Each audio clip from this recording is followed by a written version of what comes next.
రెస్టారెంట్లో తయారు చేసినట్టుగా బేబీకార్న్ కొరియాండర్ని మనం ఇంట్లో ఎలా తయారు చేసుకోవాలో చూసేద్దాం ఈరోజు. ముందు బేబీకార్న్ని క్లీన్ చేసి పెట్టాను.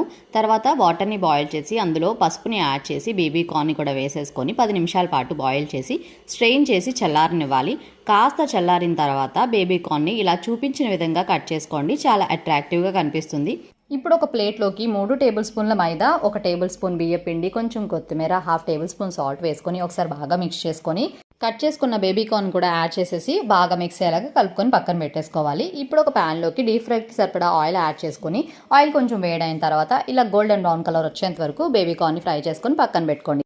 అదే ఆయిల్లో క్యాప్సికమ్ కూడా ఫ్రై చేసుకోవాలి. ఇప్పుడు ఒక ప్యాన్లో 2 టేబుల్ స్పూన్ల ఆయిల్ యాడ్ చేసుకొని చిన్నగా కట్ చేసుకున్న వెల్లుల్లి, పచ్చిమిర్చి, 1/2 టేబుల్ స్పూన్ ధనియాల పొడి, ఉప్పు, కారం, టొమాటో కెచప్, వెనిగర్ కూడా వేసుకొని కాస్త వాటర్ని యాడ్ చేసుకొని ఆయిల్ సెపరేట్ అవుతున్నప్పుడు ముందుగానే ఫ్రై చేసుకున్న బేబీకార్న్ అండ్ క్యాప్సికమ్ని యాడ్ చేసుకొని ఒకసారి బాగా మిక్స్ చేసుకొని వేడిగా సర్వ్ చేసుకొని తినండి. చాలా బాగుంటుంది.